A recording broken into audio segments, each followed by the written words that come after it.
আসসালামু আলাইকুম।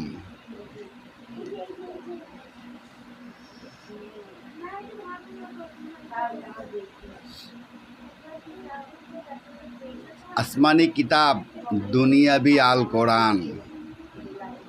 আল মানে আল্লাহ পাক রব্বুল আলামিন এক। আসমানি কিতাব দুনিয়াবি আল কোরআন। আল মানে আল্লাহ একাই এক। আল্লাহর হাবিব মুহাম্মাদুর রাসূলুল্লাহ সাল্লাল্লাহু আলাইহি ওয়াসাল্লাম 1400 বছর আগে বলে গেছে, 14 হিজরির পরে কি হবে আমি নিজেও বলতে পারি না। আমাদের দিনের নবী মুহাম্মাদুর রাসূলুল্লাহ সাল্লাল্লাহু আলাইহি ওয়াসাল্লাম বলতে পারে নাই। 14 পরে কি হচ্ছে দেখছেন?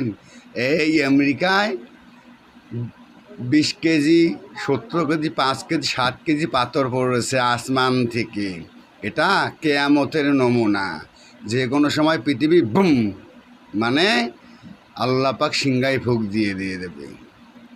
আমরা মুসলমান, নামের মুসলমান, কামের নয়। আমরা মুসলমান বলি দাবি করি, কিন্তু নামাজে যাই না। বেঈমানি, বাপ্পারি, চিটিংবাজি সব করি। আমরা ক্ষণিকের পৃথিবীর জন্য অনেক কিছু করি। আল্লাহ পাক রব্বুল আলামিন আমাদেরকে পৃথিবীতে পাঠাইয়া দিয়েছে।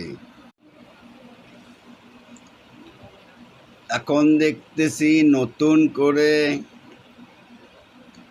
পার্শ্ববর্তী দেশ ইন্ডিয়াতে মুসলমানদেরকে আঘাত করা হইতেছে। কেন মুসলমানদেরকে আঘাত করতেছে? মুসলমানের আসমানি কিতাব দুনিয়াবি আল কোরআন পড়েই ফেলা হচ্ছে। আবার পা রাখতেছে, কোরআন শরীফে আগুন ধরে দিতেছে, মুসলমানদের মসজিদ ভাঙতেছে।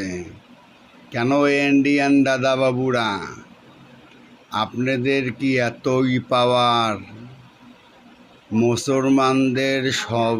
মুসলমানদের পাওয়ার আপনারা জানেন না। মুসলমান ধর্ম বিভাদ করে না। আমরা মুসলমান যদি একবার ধর্ম বিভাদ করি,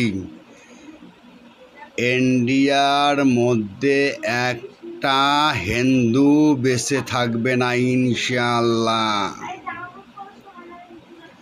যদি তোমরা মনে করো মুসলমানদেরকে আঘাত করবা, নির্যাতন করবা,